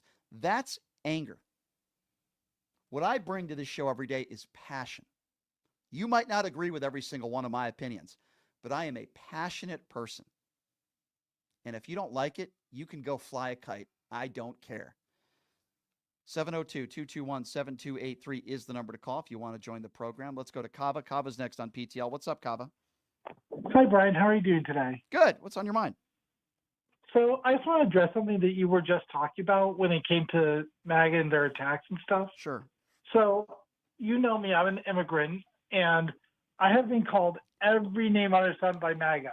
Even recently, I was on TikTok having this kind of conversation, and I was called the N-word with the hard ER at the end by MAGA supporters who I was trying to get them to understand that immigrants aren't the issue. Again, Biden and Kamala Harris did everything they could to fix the situation. Donald Trump and his goons intentionally shot down the bill. Yeah. Again, they shot it down. But yet, we're the bad guys when we try to fix Well, the issue. it's interesting you bring that up because I was talking about this a little bit yesterday, Kava, in that you have a trial of this undocumented immigrant who murdered an innocent woman, and the trial's still going on as we speak. But it's interesting because there were undocumented immigrants, sadly, that murdered Americans under the Trump administration as well. And I've named a couple of those names on the show, but you'll never hear the Trump administration bring up their names. You know why? Because they use the murder of individuals to try to score political points. Lincoln Riley is a perfect example of what I am talking about. And they'll bring up names of people, sadly, that were tragically killed by undocumented immigrants during the Biden administration. But we had very similar crimes that took place under the Trump administration, but you'll never hear them bring up those names because they use the death of individuals to try to score political points. And they try to paint a picture of all illegals as being murderers and people that are going to rape your kids and kidnap your family. It's despicable. It's disgusting, and we're going to have to deal with this over the course of the next 4 years. 702-221-7283. Let's go to Jack. Jack is next up on PTL. Hey, Jack, what's going on, man? Hey, Brian, man. How are you making out? Hey, good. What's on your mind today, Jack? Just the worry of being ruled by a fascist that's soon to come. And, I mean, the Senate, the House, the completely fixed Supreme Court. And now you have, like, just Matt Gaetz with them trying to take a page out of the Donald Trump book. Like, let's not look at the evidence. Like, we're not asking for him to have an investigation into him. The investigation's over. Right. The people have paid. We've paid for that investigation. And, like, they don't want that to come out. You would think, again, that if someone's innocent, they would want to show that they're innocent. Of course. And, You're absolutely right. It's the same reason why Donald Trump won't show us his health records, because he doesn't want the general public to see his health records because he has some serious health problems. Same reason why Matt Gaetz and the MAGA right idiots don't want this report to come out. Think about this. The most important attorney and prosecutor in the country, perhaps the world, and Mike Johnson is trying to tell the American people that this isn't really relevant.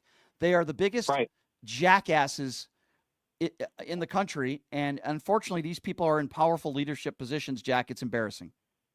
The fascistic part of it is, they said when fascism comes to America, it'll be wrapped in a flag and carrying a cross. Hence, there's the Mike Johnson aspect of it. Mm-hmm. With the Matt Gaetz thing, like, they want to appoint him. Forget about looking at the evidence. They want to appoint him with the recess. Like, they want to. Donald Trump wants to send them on recess and then appoint all these people so that that's the fascism. That's the part of it where the evidence is there. We don't want you to look at it. We don't even care if the evidence is in and just waiting there to look at. Jack, you're right. We just want to. You're right. We want to appoint them, and I mean these are the fascistic parts of how he's Jack, you're 100%. You're 100% correct, and you're prepared for it. I'm prepared for it. But to all the listeners out there, you have to be prepared for the fact that for the next 4 years, this is going to be a presidency that is only going to be about retribution. It's going to be a presidency that is only going to be about you scratch my back, I scratch yours. He's going to have a bunch of yes men and yes women around him. It's going to be full of bigotry and lies, and it's going to be all about himself. A perfect example of what I'm talking about is this moron Ohio superintendent of schools. I talked about this story yesterday. He used $7 million of taxpayer money to buy Donald Trump Bibles. Why would he do that? Well, he's a MAGA buffoon, right-wing evangelical moron, but also he's trying to scratch Donald Trump's back so that he can get a job in Donald Trump's administration, and I wouldn't be surprised if that actually happened, because he doesn't care about the kids that are in his state and spewing Donald Trump nonsense down their throat and religion down their throat. He only cares about himself and getting a job within the administration. Boy, how Christian of him, huh? 702-221-7283. Let's go to Carla. Carla is next up on PTL. Hi, Carla. Hey, Brian. How are you? Hey, good. What's on your mind, Carla? There's been a lot of talk, finger pointing at the Democrats, about what they did or didn't do as far as getting Kamala elected. First of all, this country is built on racism, and I truly believe that has a lot to do with it. Sure, they could have done this, they could have done that, but the bottom line is Trump wouldn't be president if those that voted for him didn't. We got to look at those people. Okay, let me ask you a question. Let me ask you a question about that. Sure. So do you believe one of the main reasons why Kamala Harris lost is because she's a mix of being black, mixed race? Do you think that's one of the main reasons? I do. I do. Interesting. I have a feeling it's about racism. I feel it's her being a black woman, Asian woman. Okay, let me ask you a question it has about something that. to do with her being a woman. Okay, Yeah. you're entitled to that opinion. I might respectfully Mhm. disagree with you, but I want to talk about this with you. So the reason why Okay. I disagree with you, and I do think her being a woman is a part of it. I wouldn't discount that, but it's because Barack Obama won. Now Barack Obama, a man, but America, which I thought was great. America was willing to elect our first black president, which I thought was great. I thought Obama was a great president. I think he's a wonderful man with a wonderful family. That's the reason why I don't believe race played a large role in this. I think it's more of her being a woman. Now women are 0-2 against Donald Trump. I think that played a large role in this, but I also think what played a large role is the fact she only had 3.5 months to campaign. I don't think the messaging was great. I don't think she's great in front of the camera. She was okay. I thought she did a really good job in the debate. I thought she overperformed considering she only had 3.5 months. But I'm not sure. I'm not sure. I'm not saying you're wrong. I'm just saying I'm not sure that people went to the voter booth and said, I'm not voting for Kamala Harris because she's black. I think a lot more people were willing to say, I'm not voting for Kamala Harris because she's a woman. Do you disagree with that? I do, Brian. I do. I think it's half and half because, you know, Hillary got more votes than she did as far as the popular vote, correct? Right. Correct. Yep, she did. Yep. Kamala has served in all three branches of government. She has the most experience out of anyone in history to have ran for the presidency. So what is the problem there? You know, I just feel like some of the blame, yes, should be on some of the messaging, some of the things that should have been said, the timing, all of that. But no one is really talking about the people that voted. They can say it's that transgender issue. They can say it's immigration. And half of these people probably have never encountered an immigrant. So you might be right on that, but I would be willing to say that the reason why a lot of people voted for Donald Trump is because they're very ill-informed. Now, some of those people, including those that are in Donald Trump's base, absolutely are bigoted in nature. They're racist, they're misogynist. I'm not going to discount that because I've been to some of Donald Trump's rallies, and you're right. However, I personally believe that a lot of people who voted, not all, but a lot of people who voted for Donald Trump in this country are extremely ill-informed and brainwashed individuals that believe they're eating the cats and the dogs. They believe that Trump won the 2020 election. They believe a lot of conspiracy theories, and I think that's the main reason why Donald Trump won. I'm not saying it's the only reason, but I am saying it's the main reason, my dear, and I believe this is a mistake, and I'm not necessarily speaking to you, but I'm speaking to Democrats in general here when I say this. I think for the next 4 years, and I'm not saying you're doing this, but I'm saying in the next 4 years, if Democrats just want to play the victim and say, she lost because she's a woman, she lost because she's black, she lost because of this and that, everybody in this country's stupid, which, by the way, I've never said. I think a lot of Trump supporters are stupid, but not all of them. But if Democrats are going to keep that messaging going, they're going to lose in 4 years. What they need to figure out is, what can we do better? What do we need to change? Absolutely. What do we need to do? I agree. And I'm not discounting what you said. And I want a woman to be the president of the United States. Let me be very clear on that. I think that'd be great. I want more women, and particularly women of color, in more powerful positions in this country. If you listen to the show, you know I'm on board there. But I'm not sure you want a woman to run in 4 years. We got to get this MAGA base. We got to get this right-wing, far-right, evangelical base, get them out of powerful positions. And in order to do that, we got to make sure we put somebody in there that can win. Absolutely. You know, we got a criminal running the country now again. So worse. That in itself, I don't understand, but he shouldn't have even been allowed to run. Well, I agree with you. If they ask you at McDonald's, if you're a convicted felon, you have to answer that question. But apparently, if you run for president of the United States, it's totally fine. I agree with you, my dear. I appreciate the phone call. Thank you very much. 702-221-7283 is the number to call. Let's go to Juan. Juan is next up on PTL. Hi, Juan. Hi, Brian. How you doing? Good. Hi. Man, I'm nervous. Don't be nervous. But, I've been listening to you for like 6 months or so. Oh, thank you. I want to bring up three things actually about why they won. Why I think they won. It's because of the misinformation. Especially the misinformation in rural areas, in red states especially. Yep. And I'm from Texas. Yep. And the other thing is the teenagers that just barely turned out, and they've been listening to social media and all that stuff. Yeah. And I'm thinking that's one of the main reasons that they lost it. Yeah, I don't. Other thing. Go ahead. Yep. The other thing is she's a woman, and majority of America, they don't want a woman running it, so that's the other thing is they love. Yeah, I definitely think that's a part of it. Breaking news, by the way, Trump has just selected Dr. Oz. I had a run-in with him in Las Vegas a few months ago, by the way. He selected Dr. Oz for Medicare and Medicaid Services Administration. Oh, my God, the guy... This guy is, again, TV reality star. Dr. Oz is going to be in Donald Trump's administration, the Trump administration. I had a run-in with Dr. Oz. And by the way, sir, I appreciate the call. You did just fine. Don't be nervous. You sound fine when you call in. So I had a run-in with Dr. Oz. This was maybe about 7 or 8 months ago. And I talked about his attacks on Fetterman, who he ran against, and he lost. And I had a run-in with him. It was at an event in Las Vegas. And we got into a little bit of a dispute, for lack of a better term.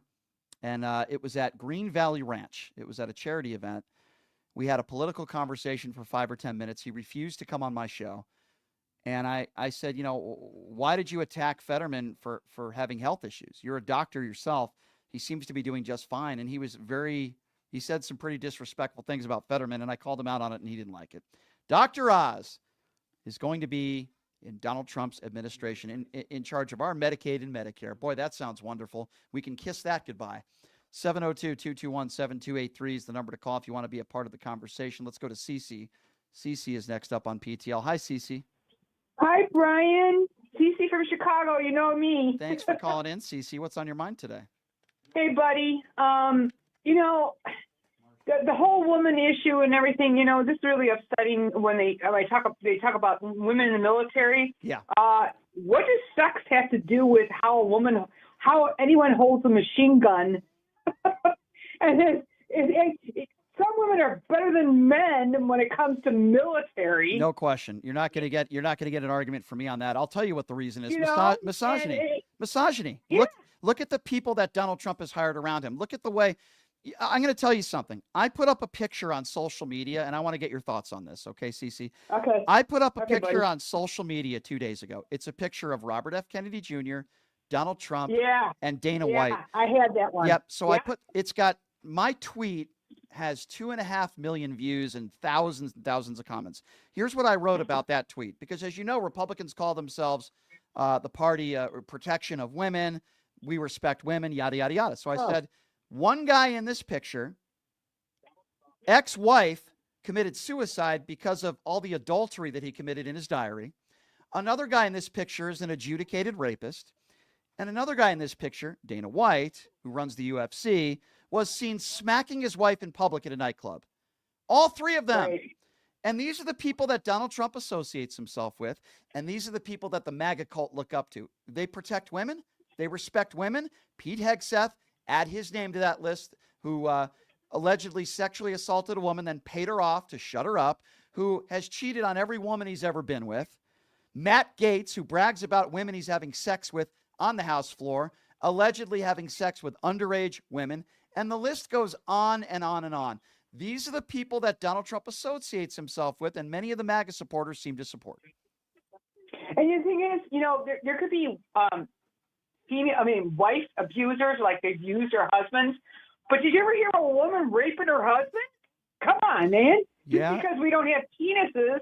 Yeah. Hello. Well, that's actually very, very true, Cece. I agree with you on that one. And it's it's a situation where we need to call out the nonsense. And I try to do it on the show every day. Let's go to Marcia. Marcia's next up on PTL. Hi, Marcia. Hi, Brian. Hey, what's on your mind today? Yeah, go right ahead. What's on your mind today? Hi, I'm from Michigan, and the subject you were just speaking about with someone about Kamala. Yeah. There was a conversation that I had with a coworker, a male, black male, and he was infuriated about a interview that Kamala had in regards to the trans community, or something to the effect of she was supposed to be backing men having transgender operations in prison. Yeah. Do So you know about that? yeah. So the whole idea of that is that if somebody in prison, it is considered health care and mental health care as well as physical care. And if there is somebody in prison who wanted to get that procedure done, that it would be paid for. But the caveat to that is it hasn't been done. It didn't happen. Nobody's ever used it yet. So I didn't think that was a big deal to me. Yeah. Unfortunately, for some, they think that's a huge deal. And usually those are people that are anti-transgender and anti-gay that think that's more important than gun control or health benefits or taxes. They think the number one issue on their mind is, oh, my God, I can't believe that taxpayers could pay for a transgender surgery for somebody behind bars, which it hasn't even been done. So I don't I do have to say that, I have all kinds of friends, straight, gay, whatever, you name it. Yeah. But the thing is, God has to judge each individual for what they do in their lives. It's not my place. Mm-hmm. But the thing is I don't believe our taxes should pay for that. So I understood that, but it wasn't enough to me to vote for Trump. I understand. I wouldn't do that. I understand what you're saying. I haven't even given really my opinions on it, but I will say this. It hasn't even really been enacted in a sense that my understanding is the taxpayers haven't even paid for the surgeries. And if they did pay for the surgeries, what are we talking about? A few prisoners a year? I don't think it's a big issue to me because I don't think it's affecting us. It's not affecting the economy. But I understand where you're coming from there, and it's a controversial topic, and I appreciate your phone call. But I would ask your friend who seemed to be very upset about this, is that top 5 or top 10 on his list? I would love to know what's more important to him, that issue or gun control or health care or the economy or taking away a woman's right to choose, because I think all those issues are far more important. That's my personal opinion. And I think as Americans, we're not going to agree with everybody, but we need to prioritize what should be more important for Americans, and I don't think that's a very important topic. All right. So tomorrow on the program, we're going to have the Republican chair for Nye County. He's going to talk about election integrity. He's a big staunch Donald Trump supporter. He's coming in studio. This is going to get wild, I'm sure. Hopefully it'll be a really good conversation. Before I go, I remind all of you, subscribe to my YouTube page at PTL Radio Show. Go to my website, pushingthelimits.live. Support what we do. I also have a new Blue Sky account, same handle, at PTL Radio Show. Support what we do. Go to my website, buy some merchandise, donate if you can. And if you do that, it helps us keep the lights on, so to speak. So check it out, pushingthelimits.live.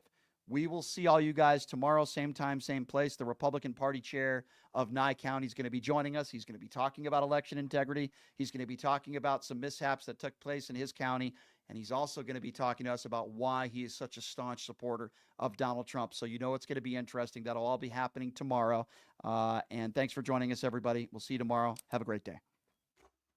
Who would have thought there'd be so many kids playing ice hockey in the desert? Jake Helps Hockey Foundation and the Las Vegas Ice Warriors, founded by Gina Yusufzai 8 years ago, made it possible for families who can't afford the equipment and food.